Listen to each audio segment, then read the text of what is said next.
Само да си споделям. Hello, I'm just sharing my screen. Виждаме ли се? Yes. Чудесно.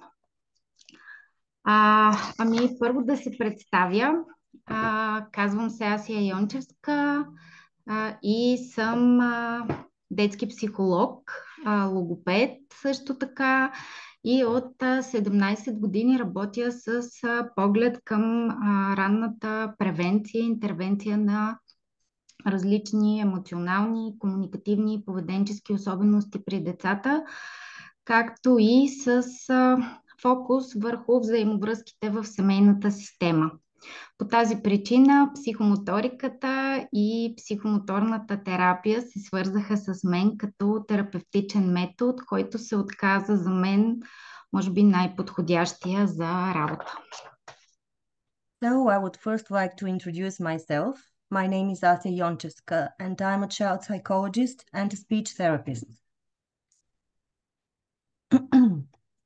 For 17 years, I have been working with an eye toward early prevention and intervention of emotional, communicative, and behavioral difficulties in children, as well as a focus on interrelationships within the family system.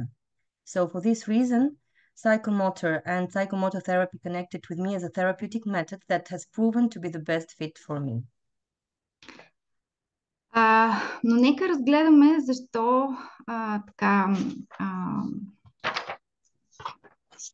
по-скоро и така в практиката ми с деца и с техните родители през годините разбрах, че за да мога да подкрепя семейството, първото, което трябва да се случи е да се изгради доверителна връзка, основана на приемане и на уважение. По тази причина днес реших да ви представя темата за свързването, както в живота на човека, така и в терапевтичния процес. Смятам, че без свързване и изграждане на доверителна връзка няма как този процес да бъде терапевтичен.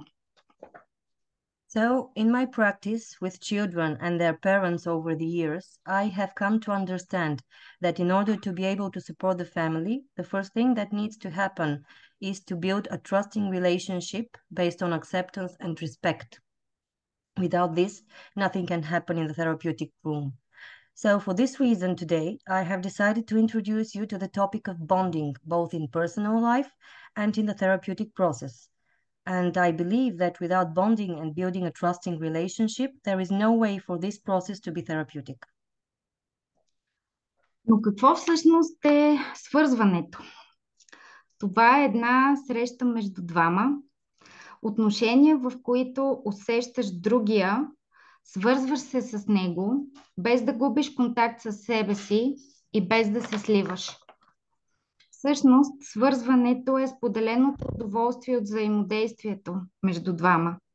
Това е един искрен, топъл и автентичен обмен в взаимоотношенията. Среща, в която има приемане, разбиране, усещане. Среща, в която има уважение. So, what actually is bonding?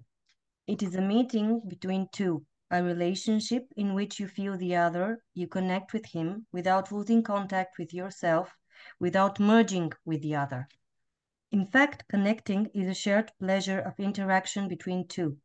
It is a genuine, warm, and authentic exchange in relationship, an encounter where there is acceptance, understanding, and feeling, an encounter which is based on respect. Но нека да разгледаме защо е толкова важно свързването, като съм се опитала да отделя 4 акцента. Разбира се, на първо място това е стои физиологическото оцеляване с грижата за тялото, осигуряването на основните потребности от храна, сън, топлина и сигурност. На второ място са емоциите и разбира се техният баланс. Ако си представим, например, че възрастният не реагира, когато бебето е в дисрегулация, тъй като така бебетата още нямат овладени тези процеси. Дисрегулация за тях може да бъде когато ги боли, имат колики, гладни са, студено им е, имат нужда да бъдат гушнати. И тогава всъщност хормоните на стреса заливат бебето. Тези хормони влияят на пулса, на сърцето, на мускулите, на дишането. Но ако в един такъв момент грижещият се за бебето реагира бързо, спокойно и даде подкрепа, получавайки окситоцин, всъщност бебето ще успее да се върне към хомеостазата си. Това взаимодействие, което се развива като система между майката и бебето, с порастването на детето ще се изрази в неговата умение да се саморегулира. Така грижещият се за бебето в този ранен етап се явява регулатор на дисрегулацията. Друго основополагащо е формирането на реципрочна комуникация. Първо се развива умението за споделено внимание, което предполага присъствието на другия, в повечето случаи това е майката, който да говори и да споделя с бебето. Така в тази триангулация бебе-субект, друг възрастен и, да кажем, някакъв обект, който се явява в тяхното взаимодействие, се създава езика. Езиковата система с своята семантика, прагматика, граматика и съответно начинът, по който детето ще комуникира с другите.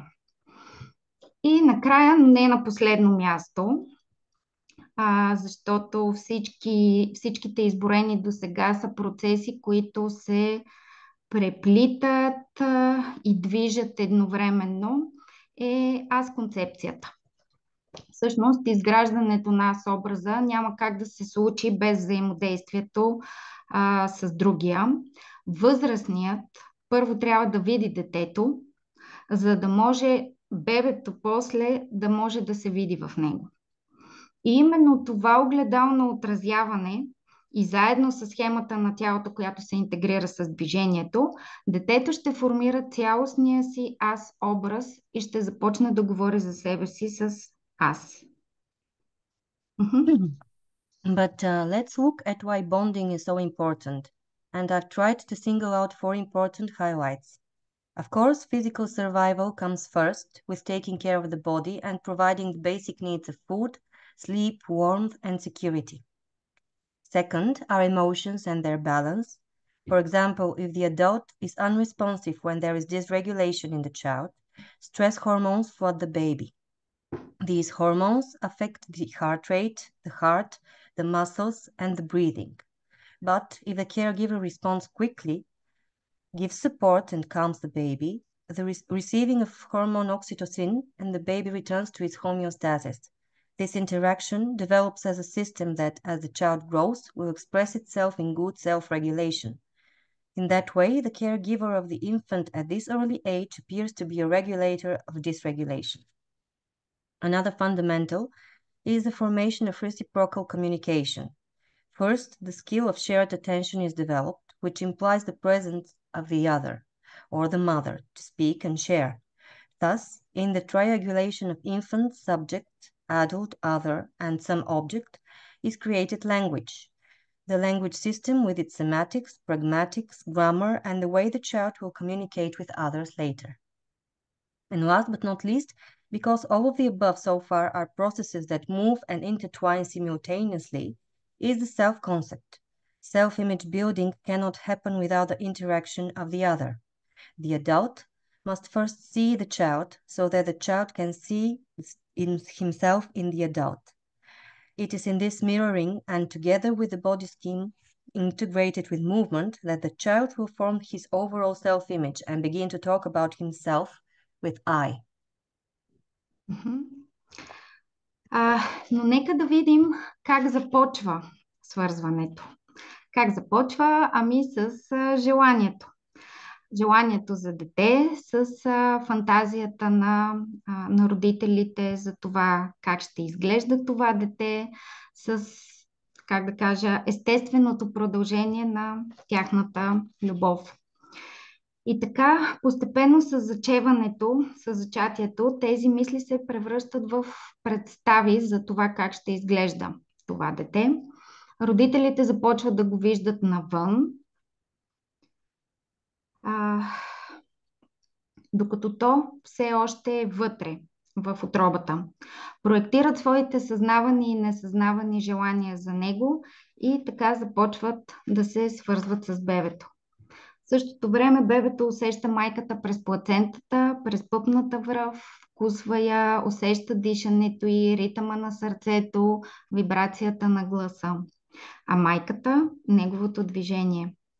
Амигдалата се развива вътреутробно и още в този период бебето има емоционални усещания.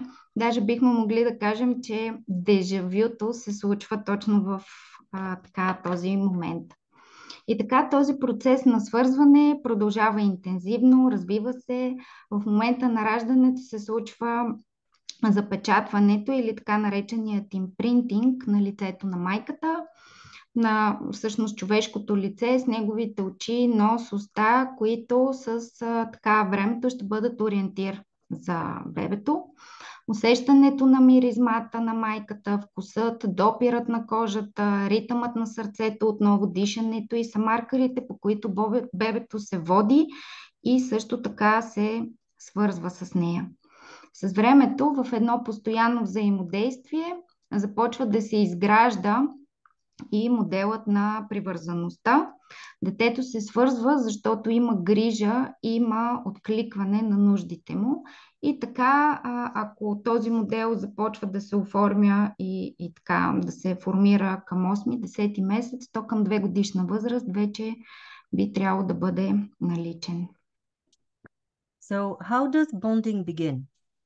It begins with a desire for a child, with the fantasy of what is to have a child, with a continuation of love between the two parents, the mother and the father. Gradually, with conception, these thoughts turn into ideas of what that child will look like, and parents begin to see it on the outside while it is still inside the mother's body. They project their conscious and unconscious desires for it, and so begin to bond. The baby feels the mother through the placenta and umbilical cord, tastes her, feels her breathing, the rhythm of her heart, the vibration of her voice, and the mother feels its movement. The amygdala develops intrauterine, and even in this period, the baby has emotional sensations, and we can maybe say that déjà vu is starting to happen already in the womb. And so, this bonding process continues intensely. At the moment of birth, the imprinting or so-called imprinting of the mother's face takes place. The human face with its eyes, nose, mouth, which in the time will be a landmark for the baby. The sense of the mother's smell, the taste, the touch of the skin, the rhythm of the heart are the markers by which the baby is guided and the way the baby connects with her mother. Over time, in a constant interaction, the pattern of attachment begins to build. The child bonds because there is caring, there is responsiveness to his needs. And this process starts by the time of 8 or 10 months and should be finished by the time the child is 2 years old.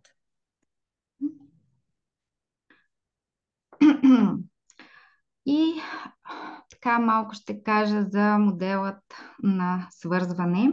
Според психоаналитичната теория на Джон Болби, която по-късно се доразвива от изследванията на Мери Енсуарт и Мери Мейн, се подрежда 4 типа привързаност, от които детето ще създаде един, който е повлиян от тези на своите родители, най-често този на майката.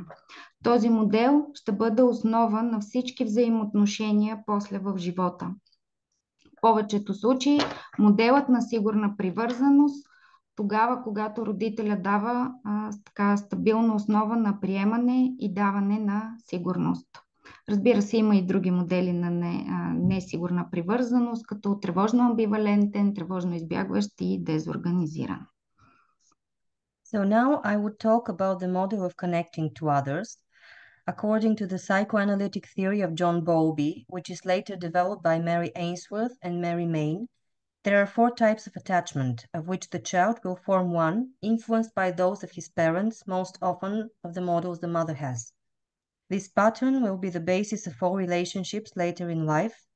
In most cases, the pattern is one of secure attachment, when the parent gives a stable foundation of acceptance and giving security and response to the baby. There are other insecure patterns, such as anxious ambivalent, anxious avoidant, and disorganized.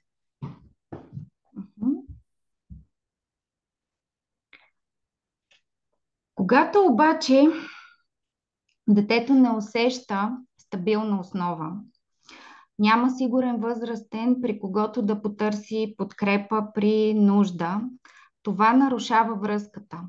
И ако се случва системно, това създава травма, казва Питър Левин. Ако детето често усеща страх или тревога, амигдалата реагира и отключва стресовите хормони, най-вече кортизол и нервни импулси, които повишават кръвното налягане, увеличават сърдечния ритъм, дишането, подготвяйки тялото да се бие или да бяга. Включва се симпатиковата нервна система и емоциите избухват. Ние обаче хората имаме способността да регулираме собствената си физиология чрез дишане, движение, докосване. Така се стимулира вагус нерв или 10-тият черепно-мозъчен нерв, който е най-дългият от всички нерви, черепно-мозъчни нерви и е свързан с сърцето, белите дробове, червата и други основни органи. Дишайки и движейки се, той се стимулира и управлява парасимпатиковата нервна система, която всъщност ролята е да ни забави и да ни успокои. Затова, за да се успокоим, дишаме и се движим, така както е в психомоторната игра, а не ако стоим така статични. However, when the child does not feel a stable foundation, there is no safe adult to turn to for support when he needs it. This breaks the relationship. And if it happens consistently, this creates trauma, as Peter Levine states. If a child frequently feels fear or anxiety, the amygdala reacts and unleashes stress hormones, mostly cortisol and neuroimmunosis, which raise blood pressure, increase heart rate, and breathing, preparing the body to fight or flee. The sympathetic nervous system kicks in and emotions explode. However, we humans have the ability to regulate our own physiology through breath, movement, and touch. This stimulates the vagus nerve, which is the longest one of all. It is connected to the heart, the lungs, the intestines, and other major organs. Breathing and moving stimulates the vagus nerve, which controls the parasympathetic nervous system and activates it for rest. So therefore, to calm ourselves, we breathe and move as it is in psychomotor play. We don't stand still. И така, когато имаме трудности, терапията идва в момент, когато наистина усещаме, че не можем да се справим с това, което ни се случва или пък на детето. И именно в нея можеш да се намери някой, с който да се свържеш по начин, по който не си се свързвал досега. В терапията ще се изгради нов модел на свързване, защото именно свързването помага и, ако може така да кажем, лекува. Тази специфична среща е терапевтична. Присъствието и приемането са терапевтични. Ресурсът в психомоторната терапия е да преживееш, а не да говориш. Целта на терапията и при възрастни, и при деца е да направи така, че да станеш автономен, т.е. да бъдеш господар на вътрешния си свят и на емоционалния си живот. So, when we have difficulties to cope, therapy comes when you can't deal with what is going on around you. This is a place where you find someone you will connect to in a different way that hasn't happened before. you will build a new pattern of connecting in therapy. And because it is the connecting that helps, it heals. This specific encounter is therapeutic. The presence and acceptance of the therapist is therapeutic. The resource in psychomotor therapy is to experience and not to talk about it. So the goal of therapy for both adults and children is to make it so that you become autonomous, you master your own world and your emotional life. И подобно на пирамидата на Маслоу, и тук така съм подредила и степенувала базовите стъпки, през които трябва да премине всеки, за да стигне до автономност. Когато не се случи в естествения ход на развитието, семейството се обръща към специалист. И тук ролята на терапевта е да изгради доверителни взаимоотношения първо с родителите, защото те имат нужда от подкрепа, от свързване, от това да се доверят, а след това и сигурна връзка с детето. Психомоторният терапевт е партньор на детето в процеса на развитие на комуникацията с другите, в процеса на свързване, в моментите на изразяване на емоциите и в понасянето на фрустрациите. А това се случва, когато има безопасна и предвидима среда с структура и правила, които ще дадат сигурност за детето. Вербализирането на емоциите му и огледалното отразяване дават усещането, че е чуто и видяно. Предлагането на сензорни и двигателни дейности ще му позволят да опознае собственото си тяло, за да може да интегрира психичното и телесното и да успее да регулира само емоциите си. Важно е изследването на детето в играта, така че то да усети, че има споделени преживявания, че е заедно с някой. По този начин ще получи и сигурната база, за да може да изгради доверителната връзка с другия и да може да се почувства прието и уважавано. Именно това ще го поведе по пътя на вярата в себе си и в другите, както и към автономността. Like Maslow's pyramid, the basic steps that everyone must go through to reach autonomy are graded. When it doesn't happen in the natural course of development, the family turns to a specialist, and the therapist's role is to build a trusting relationship first with the parents, because they are the ones who need support, to bonding and to trust, and then to form a secure relationship with the child. The psychomotor therapist is the child's partner in the process of developing communication with others, in the bonding process, in the moments of expressing emotions, and in bearing frustrations. And this happens when there is a safe and predictable environment with structure and rules that will provide security for the child. Verbalizing his emotions and mirroring them give the feeling of being heard and seen. Offering sensory and motor activities will allow him to explore his own body in order to integrate the mental and the bodily and be able to regulate his emotions. So in that way, it is important to follow the child in play. He needs to feel that there are shared experiences of being together. This way, he will form a secure base and be able to build a trusting relationship with the other, be able to feel accepted and respected. It is this that will lead him down the path of believing in himself and others and towards autonomy. И ето тук съм избрала няколко снимки от практиката ми. Както в тях се вижда, всъщност това е моят поглед за свързването и срещата ми с децата. Като тук така ми излиза една дума и тя е заедно. Вижда се радостта, споделянето в играта, когато си чут и приет. На централната снимка се вижда едни момчета, които всъщност така се хванаха във верига. Има още няколко деца, просто не се виждат. се хванаха във верига в така желанието си да не си тръгват и трябваше да ги изваждаме, за да си тръгнат от групата.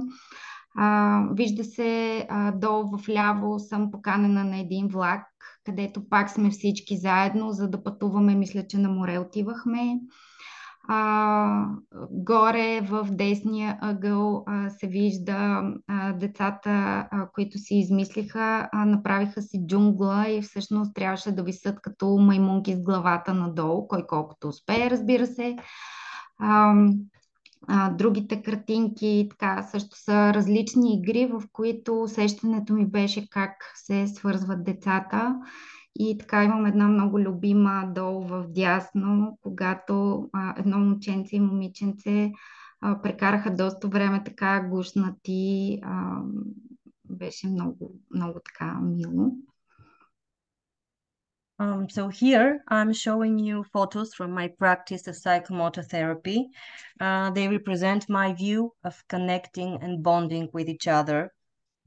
You can see that, the photos, there is joy, there is sharing, and it shows that the children feel accepted and heard. So I would mention the middle photo where there are the boys connected to each other like a chain. They took each other's hands because they didn't want to leave, and we formed a chain to the door. So we had to take them out this way.